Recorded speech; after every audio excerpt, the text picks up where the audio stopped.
Welcome to the market money magnet guys.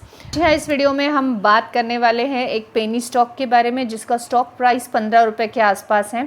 Power sector से belong करने वाला ये स्टॉक है। हमने इसके ऊपर डिटेल फंडामेंटल एनालिसिस भी बनाया हुआ था, आई होप आपने वो देखा होगा। अब ये जो पर्टिकुलर कंपनी है, आप सबने थंबनेल तो पढ़ा ही होगा कि एफआईएस और डीआईएस ने इसमें बहुत इंटरेस्ट लिया है और एफआईएस और डीआईएस ने इसमें भर भर के बाइंग किया है। अब एफआईएस और डीआईएस अगर बाइंग कर रही है तो कुछ तो कंपनी के लॉन्ग टर्म ऐसे विजन्स है जो हम लोगों को नहीं पता है, अभी हो सकता है आने वाले समय में डिस्क्लोज हो। लेकिन अगर एफआईएस और डीआईएस बाय कर रहे हैं तो डेफिनेटली इस कंपनी को एनालाइज करना तो बनता है, देखना तो बनता है कि इसके फंडामेंटल्स में और बिजनेस में ऐसी क्या बात है जो इंस्टीट्यूशनल इन्वेस्टर्स इसमें इतना इंटरेस्ट ले रहे हैं। तो सबसे पहले तो कंपनी करती क्या है, तो इंडिया की largest private power generation company है।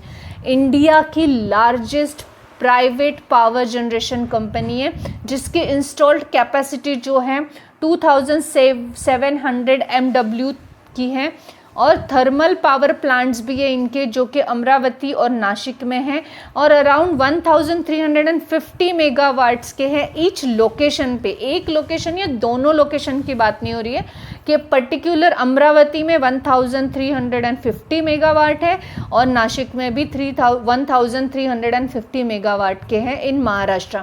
तो यहाँ पे करीबन 2700 मेगावाट की जो कैपेसिटी है इस इंडिया की largest private power generation company की हमें देखने को मिलती है।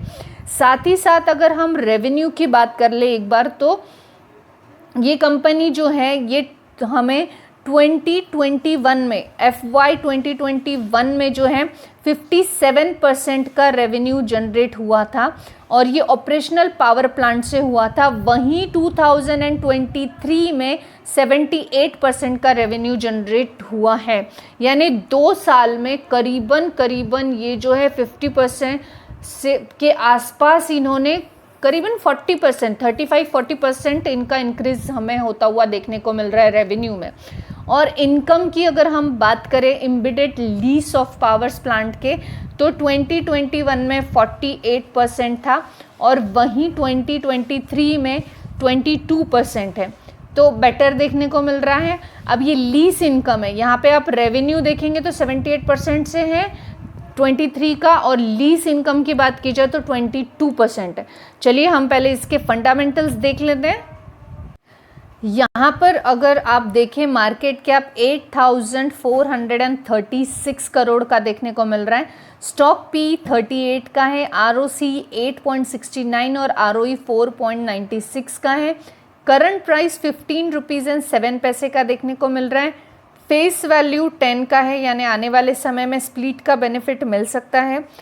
अगर हम यहाँ पे EPS की बात करें तो 0.41 है। वैसे भी बहुत ज़्यादा एक्सपेक्ट हम 8000 करोड़ के मार्केट कैप वाले स्टॉक से नहीं कर सकते।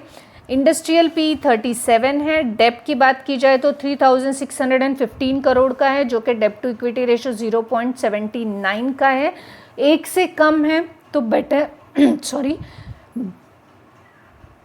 तो बेटर देखने को मिल रहा है। यहाँ पे अगर हम इन्वेंट्री की बात कर ले तो 263 करोड़ है, जबकि अगर हम करंट असेट्स की बात करें तो 3242 करोड़ है। कंपैरेटिवली अगर हम बात करें तो डेप्थ स्लाइटली ज़्यादा है करंट असेट के कंपैरिजन में। अगर हम यहाँ पे पेट्रोस की स्कोर के हिसाब से बात करें तो लॉन्ग टर्म के लिए स्टॉक परफेक्ट बैठता हुआ देखने को मिल रहा है।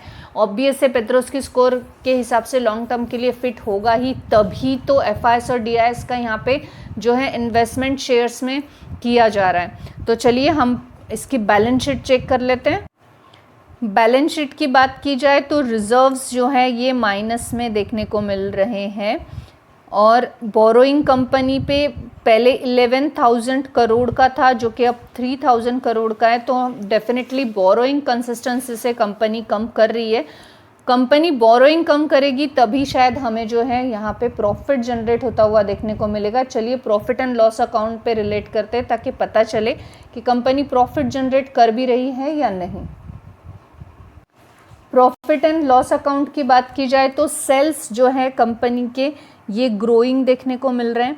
अच्छे देखने को मिल रहे हैं। एक्सपेंसेस भी स्लाइटली बढ़े हुए हैं, लेकिन ठीक है। ओपीएम जो है ये कंपनी का कम होता हुआ देखने को मिला, which is one of the negative factor I thought.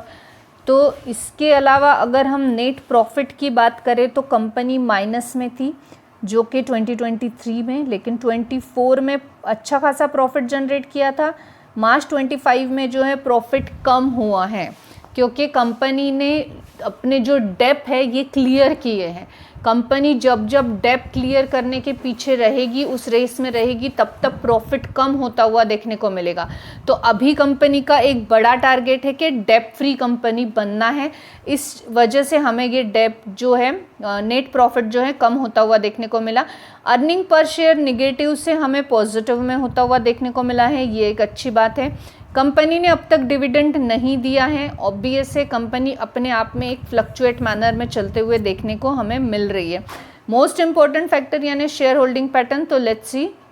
उसके पहले अगर हम कैश फ्लो देखें तो आप देख सकते कैश फ्लो कंपनी पहले पॉजिटिव में ही था, कंपनी के पास कैश। देन मार्च 2024 में नेगेटिव में था एंड अभी पॉजिटिव में 57 करोड़ का कैश फ्लो कंपनी के पास है। तो नेट कैश फ्लो की बात हो रही है, तो which is one of the positive factor कि कंपनी के पास पेडी कैश है। अगर हम शेयर होल्डिंग पैटर्न की बात कर ले तो प्रमोटर का होल्डिंग 44.06% का है, जबकि एफआईएस का होल्डिंग 5.25% है जो कि 4.39 था, देन 5 हुआ और अब 5.25 हुआ है। वहीं डीआईएस की बात करें तो डीआईएस का होल्डिंग 6.65% का, यानी करीबन 11% के आसपास इस पेनी स्टॉक में हमें जो है एफआईएस डीआईएस बैठे हुए देखने को मिलते हैं और पब्लिक जो है यहाँ पे 44.03% तक देखने को मिल रही है।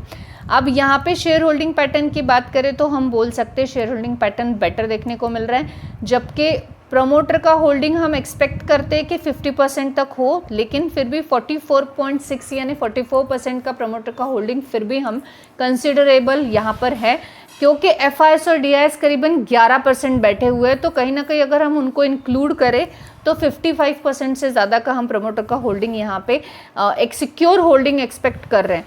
तो हम जो स्टॉक की बात कर रहे हैं ये स्टॉक है कौन सा और अभी तक इसने कितने % के रिटर्न्स बना के दिए हैं, चलिए हम इस पर बात कर लेते हैं। की बात कर रहे हैं वो स्टॉक है रतन इंडिया पावर लिमिटेड।